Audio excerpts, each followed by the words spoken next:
Kita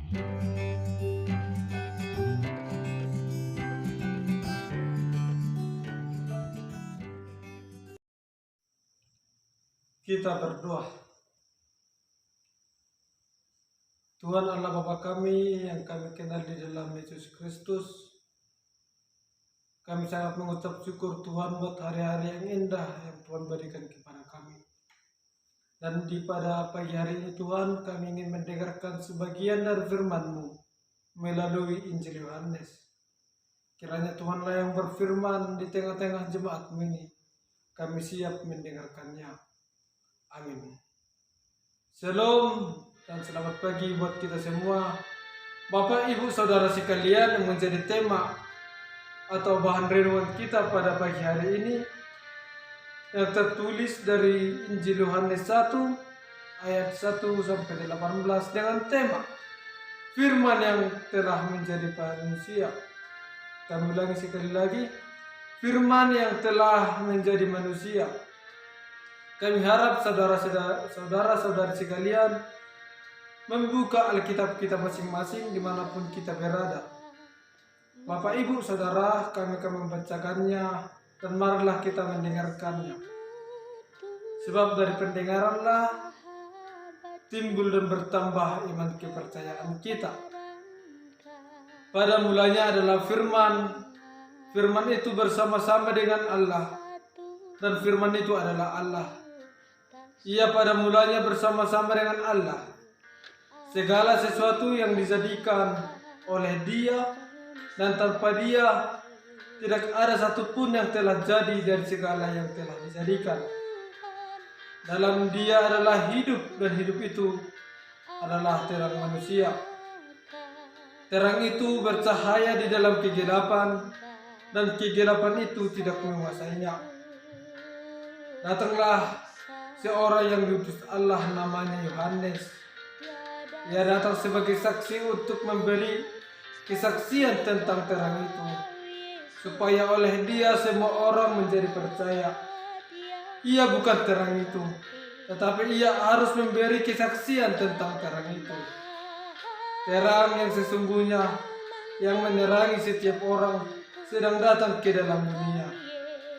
Ia telah ada di dalam dunia, dan dunia dijadikan olehnya, tetapi dunia tidak mengenalnya. Ia datang kepada milik kepunyaannya, tetapi orang-orang kepunyaannya tidak menerimanya. Tetapi semua orang yang menerimanya diberinya kuasa supaya menjadi anak-anak Allah, yaitu mereka yang percaya dalam namanya. Orang-orang yang diperanakkan bukan dari darah atau dari daging, bukan pula secara jasmani oleh keinginan seorang laki-laki, melainkan dari Allah. Firman itu telah menjadi manusia dan diam di antara kita, dan kita telah melihat kemuliaannya, yaitu kemuliaan yang diberikan kepadanya sebagai anak tunggal Bapa, penuh kasih karunia dan kebenaran. Yohanes memberi kesaksian tentang Dia dan berseru katanya, "Inilah Dia yang kumaksudkan ketika aku berkata, kemudian daripadaku akan datang Dia yang telah mendahului aku, sebab Dia telah ada sebelum aku." Karena dari kepenuhannya kita semua telah menerima kasih karunia demi kasih karunia. Sebab hukum Taurat diberi oleh Musa, tetapi kasih karunia dan kebenaran datang oleh Yesus Kristus. Tidak seorang pun yang pernah melihat Allah, tetapi anak tunggal Allah yang ada di dalam pangkuan Bapa, Dialah yang menyatakannya. Bapak, Ibu, Saudara sekalian, itulah yang menjadi pembacaan nats dari renungan kita pada hari ini. Penulis Injil Yohanes menyapa kita, menyajikan kepada kita suatu sudut pandang yang berbeda tentang Kristus. Artinya, Bapak, Ibu, Saudara sekalian, Injil Yohanes ini menampakkan atau mengajarkan kita suatu sudut pandang yang benar-benar melampaui sejarah, melampaui pikiran-pikiran manusia, bahkan melampaui pemikiran saudara sekalian, melampaui pemikiran kami sendiri. Di dalam Injil Yohanes pasal 1 ini, Yohanes memulai dan menjelaskan apa sebenarnya yang dimaksud dengan firman, atau firman itu menjadi manusia. Inilah yang menjadi pondasi dari seluruh Injil Yohanes, yaitu Injil Yohanes 1 ayat 1 ini. Injil Yohanes menjelaskan kita tentang Kristus yang awalnya adalah firman dan sekarang sudah menjadi manusia. Di dalam perikop pertama atau pada ayat pertama dikatakan, atau Yohanes memulai dengan pernyataan, pada mulanya atau pada permulaannya adalah firman. Pada mulanya atau pada permulaan pada ayat 1 ini bukanlah untuk menyatakan bahwa firman itu hanya sebagai logos, tetapi memiliki awal atau memiliki permulaan. Yang dimaksud dengan firman atau logos ini sudah ada sejak Allah, atau sebelum dunia ini diciptakan, firman ini sudah ada. Sebab firman ini diciptakan atau dunia ini diciptakan melalui firman bersama Allah itu. Sebabnya saudara-saudari sekalian juga ditegaskan di kalimat berikutnya, yaitu di ayat 2. Firman itu ada bersama-sama dengan Allah atau ada di dalam diri Allah. Ditegaskan di ayat 2 ini, atau suatu penegasan bahwa ia atau firman pada mulanya bersama-sama dengan Allah. Artinya firman itu sudah ada ketika Allah itu berfirman. Karena firman itu berada di dalam diri Allah. Jika kita bandingkan di dalam perjanjian lama, di Kejadian pasal 1 dikatakan bahwa pada mulanya Allah menciptakan langit dan bumi. Itu berarti Allah tidak memiliki awal. Karena kata pada mulanya di sini berarti Allah lah yang menjadi permulaan dari segala sesuatu. Sebelum diciptakannya langit dan bumi, Allah sudah ada. Bapak, Ibu, Saudara sekalian, Allah tidak memiliki awal atau permulaan. Maka dengan demikian juga firman itu tidak memiliki awal atau permulaan. Pada ayat 1 dan ayat 2 ini menegaskan bahwa firman telah ada sebelum segala sesuatu diciptakan. Sebelum Allah menciptakan langit dan bumi, seperti Kejadian 1 ayat 1 tadi, firman itu sudah ada bersama-sama dengan Allah. Dan firman itu ada di dalam diri Allah. Sebagaimana dikatakan di dalam bahasa Yunani, bahwa di dalam bahasa Yunani, yaitu logos. Logos ini diartikan sebagai suatu perkataan, ide. Suatu percakapan, suatu doktrin atau narasi. Jadi dapat dikatakan atau kita simpulkan saudara-saudari bahwa logos ini adalah sebagai perkataan, sebagai suatu pikiran yang ada di dalam diri Allah. Dengan demikian firman itu telah ada di dalam diri Allah sejak Allah itu ada. Dan dikatakan di ayat 3, segala sesuatu dijadikan oleh Dia, dan tanpa Dia tidak ada satupun yang telah jadi dari segala yang telah dijadikan. Jadi Bapak, Ibu, Saudara sekalian, sangat jelas bahwa firman yang ada di dalam diri Allah sejak kekal, firman itulah yang menjadi segala sesuatu yang ada oleh Allah. Di dalam ayat 3 ini dijelaskan bahwa tanpa Dia tidak ada satupun yang telah jadi dari segala yang telah dijadikan. Sangat jelas ya Bapak Ibu Saudara sekalian di ayat 3 ini bahwa Allah menciptakan segala sesuatu dengan firman, dan tanpa firman tidak ada penciptaan. Sebagai firman adalah pikiran, ide, kreativitas atau Allah sendiri. Tanpa firman tidak ada penciptaan, karena firman itulah yang menjadi awal. Kita lihat kalimat berikutnya di ayat 4 dikatakan, dalam dia ada hidup. Dalam dia ada hidup, dan hidup itu adalah terang manusia. Artinya hanya melalui firman kita atau manusia mendapatkan hidup. Dan hidup di sini bukan hanya sebatas seperti pemikiran kita. Hidup adalah bernafas, makan ini, makan itu, makan apa, tetapi bertumbuh. Kalau kita renungkan di dalam hidup kita sendiri, apakah saudara sekalian sudah hidup? Hidup seperti apa yang saudara jalani? Apakah hanya bernapas? Apakah hanya bertumbuh? Ayat 4 dikatakan, dalam dia ada hidup, dan hidup itu adalah terang manusia. Artinya Bapak Ibu Saudara sekalian, hanya melalui firman inilah manusia mendapatkan hidup. Dan hidup ini bukan hanya bernapas, bertumbuh, makan itu, makan ini, bukan. Kalau kami bertanya kepada kita sendiri, apakah saudara-saudara sekalian sudah hidup? Hidup seperti apa yang saudara-saudara jalani? Itulah yang dijelaskan di ayat 4 ini. Bahwa hidup di sini bukan pengertian yang sederhana, bukan hanya bernapas yang seperti kami katakan tadi, tetapi hidup yang dibicarakan dalam ayat 4 ini bukan tentang yang tadi itu, yaitu tentang esensi hidup yang kekal. Sebagai hidup yang kekal berbicara tentang keselamatan yang merupakan rencana Allah sendiri. Hidup di dunia ini pasti akan berakhir.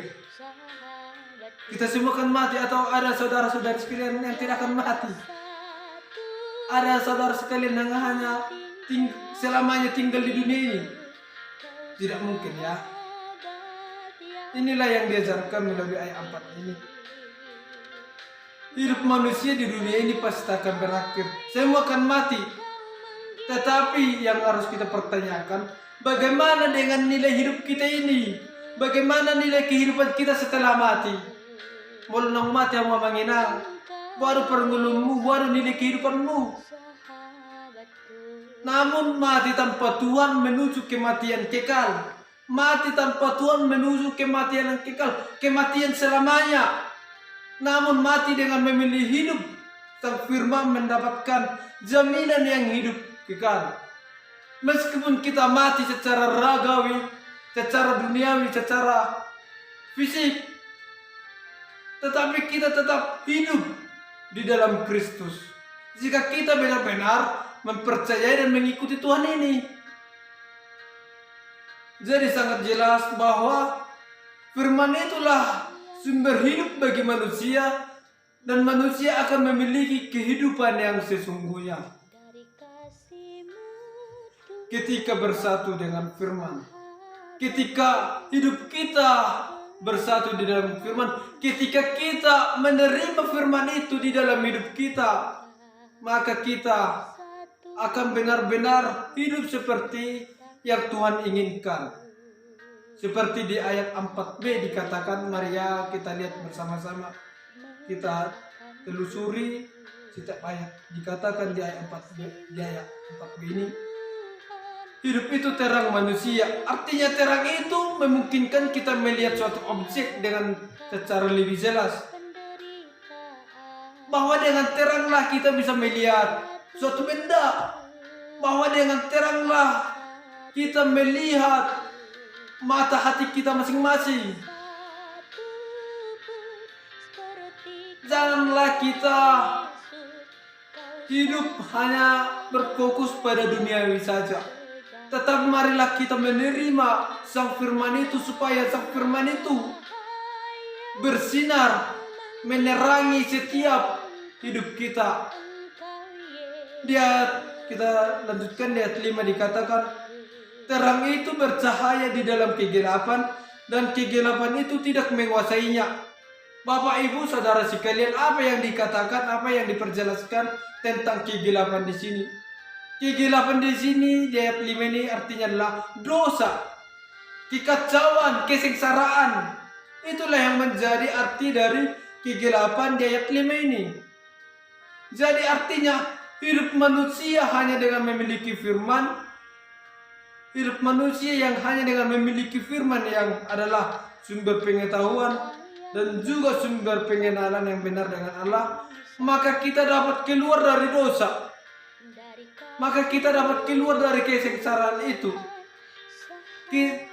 Ketika terang itu bercahaya di dalam diri kita, maka kita dapat melihat atau memahami mana sebenarnya yang benar-benar Tuhan inginkan.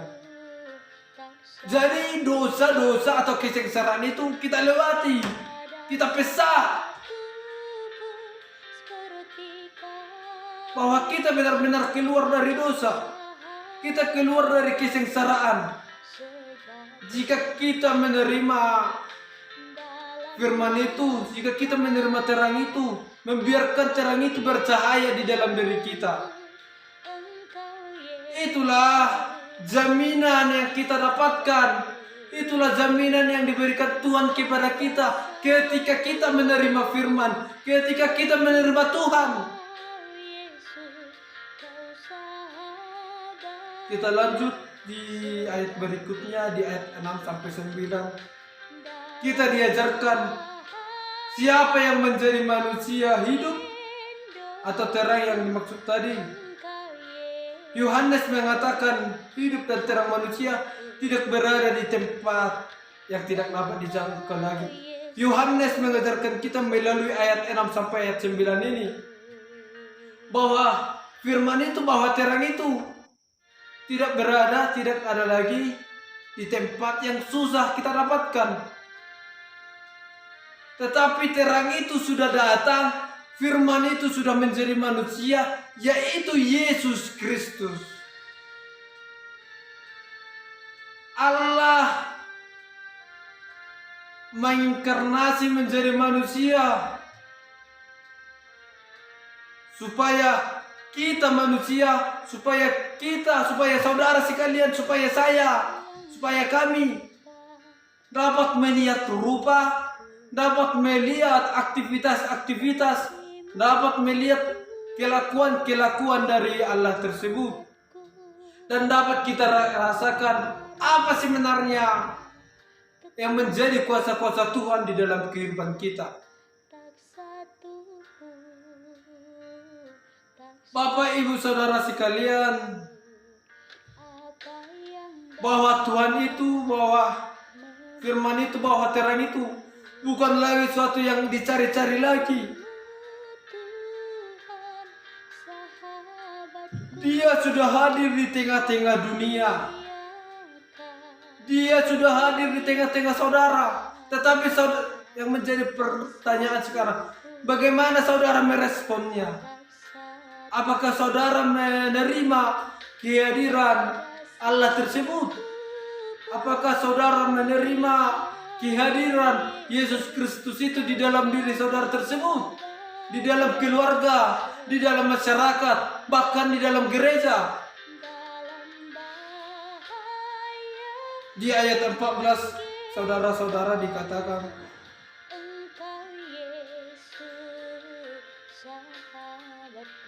Ia sudah ada dan menyatakan dirinya, dan bahkan memberikan dirinya menjadi hidup dan terang di tengah-tengah manusia. Siapakah dia sang hidup, dan siapakah dia terang yang dimaksudkan ini?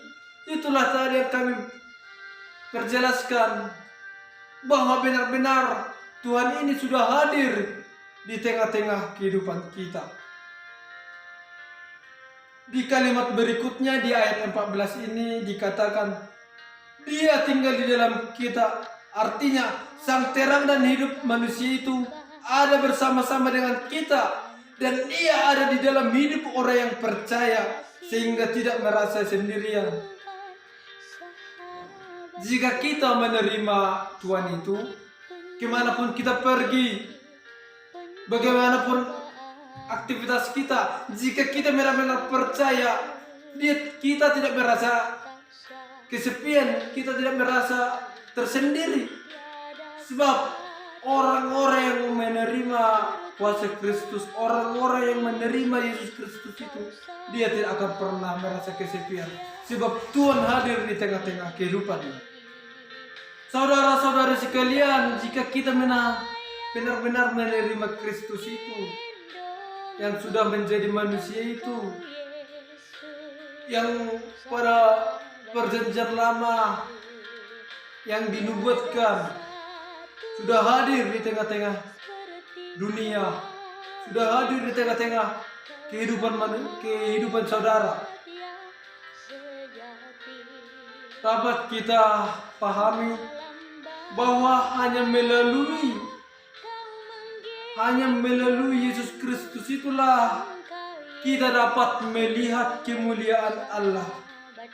Artinya bahwa hanya Yesuslah jalan untuk mengenal Allah dan mengenal kebenaran Allah. Hanya orang yang mempercayai, orang yang memahami, orang yang menerima Yesus di dalam kehidupannya. Inilah yang dipertegaskan oleh Injil Yohanes ini di dalam ayat 18. Dan di dalam ayat 15 dikatakan, saudara-saudara sekalian,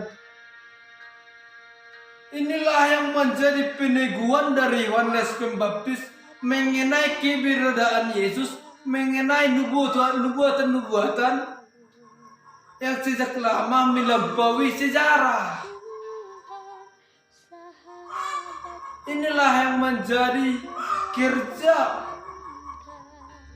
suatu pekerjaan yang bekerja dalam diri Allah. Kasih karunia menunjuk kepada kasih Allah tanpa syarat, yaitu kasih yang dinyatakannya kepada dunia melalui Yesus Kristus. Taurat itu atau undang-undang yang diberikan Musa kepada kita atau yang kita pahami merupakan suatu yang berasal dari Allah, suatu aturan yang diberikan Allah melalui Musa, dan itulah yang menjadi tahap persiapan yang tidak lengkap, sehingga Allah berinisiatif melalui Yesus Kristus melengkapi dan menyempurnakannya dalam kasih dan kebenaran yang sesungguhnya. Jadi dapat dikatakan, saudara-saudara sekalian, bahwa dengan kedatangan Allah menjadi manusia ke dunia ini, ke bumi ini, berarti Allah yang mencari manusia, Allah yang berinisiatif untuk menyelamatkan manusia yang berdosa. Terang yang sesungguhnya yang menerangi setiap orang sedang datang ke dalam dunia. Yesus anak Allah, anak yang tunggal, penuh kasih dan kebenaran, turun dari surga yang mulia, yang hina, turun ke dunia yang hina ini untuk menunjukkan kepada kita siapa Allah itu yang sebenarnya. Melalui kedatangan Allah inilah, melalui kedatangan Allah ke dunia dengan berkemah di antara kita, Dia begitu dekat dengan kita, tidak ada lagi batas-batasan. Yang dulunya Allah menampakkan diri melalui petir, melalui api, tetapi sekarang Dia telah menampakkan dirinya melalui Yesus Kristus. Dia mau memanggil kita keluar dari persembunyian-persembunyian dosa. Dia mengajak kita untuk keluar dari dosa dan datang kepada Yesus, dan merasakan hikmat-hikmat yang daripada Tuhan, dan merasakan betapa enaknya yang bertuhan, betapa enaknya yang memiliki Allah.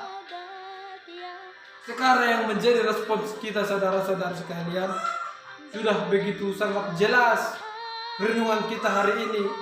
Yang dulunya bernubuatan-nubuatan, yang dulunya tidak menampakkan diri hanya melalui api, yang dulunya hanya melalui undang-undang atau hukum Taurat saja yang menjadi landasan manusia. Tetapi sekarang Allah sudah menjadi manusia, sudah bersama-sama dengan kita. Yang menjadi pertanyaannya saudara-saudara sekalian, sudah bagaimana respon kita? Sudah bagaimana respon saudara? Janganlah Tuhan turun ke dunia, kita naik ke atas melalui kesombongan kita. Jadi tidak ada atau tidak bertemu antara Tuhan dan manusia sekarang ini. Karena apa? Karena kesombongan. Tetapi marilah Tuhan turun ke dunia, kita menjamu atau merespon Tuhan itu dengan rendah hati, supaya titik temu antara Tuhan dan kita berjumpa. Jangan keraskan kepalamu, jangan keraskan hati kita ini. Jangan kita bersembunyi. Tuhan sudah datang, sudah berinisiatif menjadi manusia hanya untuk kita umat, hanya untuk kita sebagai manusia. Dia rela datang menunjukkan, mengobati, sehingga sampai di luar pemikiran kita. Dia rela memberikan hatinya, dia rela memberikan nyawanya di bukit Golgota hanya demi kita umat, hanya demi kita manusia berdosa,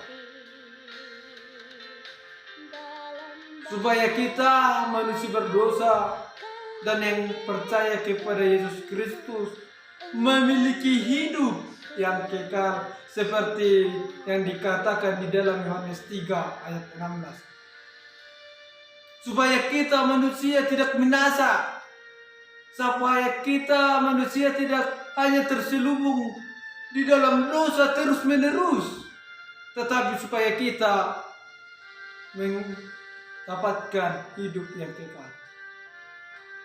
Bapak, Ibu, saudara sekalian, melalui khotbah ini bukalah hati kita.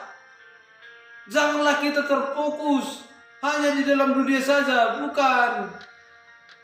Tetapi baiklah firman, baiklah terang itu bercahaya di dalam diri kita masing-masing. Marilah membuka hati kita masing-masing, supaya kita melihat, supaya kita merasakan, supaya kita diselamatkan.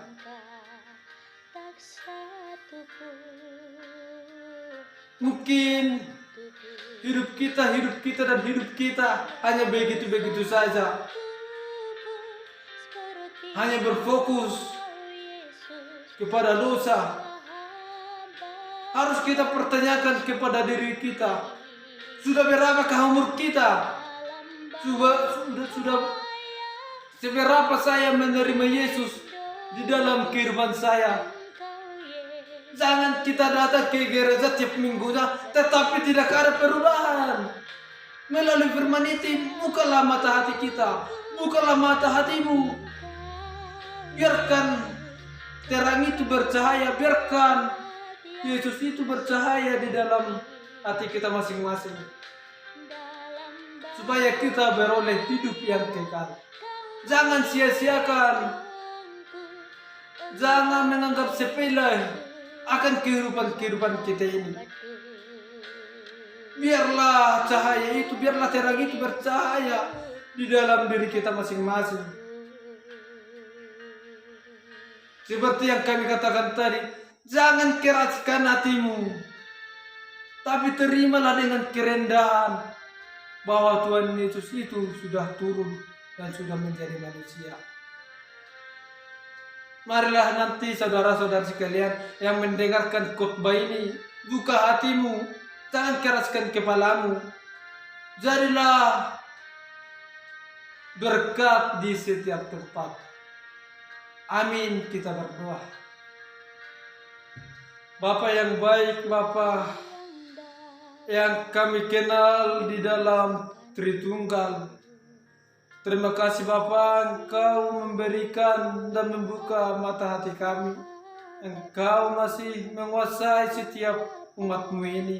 Meskipun kami di dalam dosa, tetapi Engkau rela turun menjadi manusia hanya untuk menyelamatkan kami manusia. Terima kasih Bapa. Buatlah firman-Mu ini menjadi pemahaman yang luas, menjadi firman kami, supaya kami bisa menjadi sahabat bagi semua orang. Terimalah dan sempurnakanlah dua hamba-Mu ini Tuhan. Bapa yang baik, kami berdoa buat keluarga-keluarga yang di dalam kondisi kurang sehat. Kiranya Tuhanlah yang menyentuh dan menjamah hamba tersebut, supaya mereka merasakan kuasa dan anugerah yang daripada Tuhan. Terimalah dan sempurnakanlah doa hamba-Mu ini. Amin.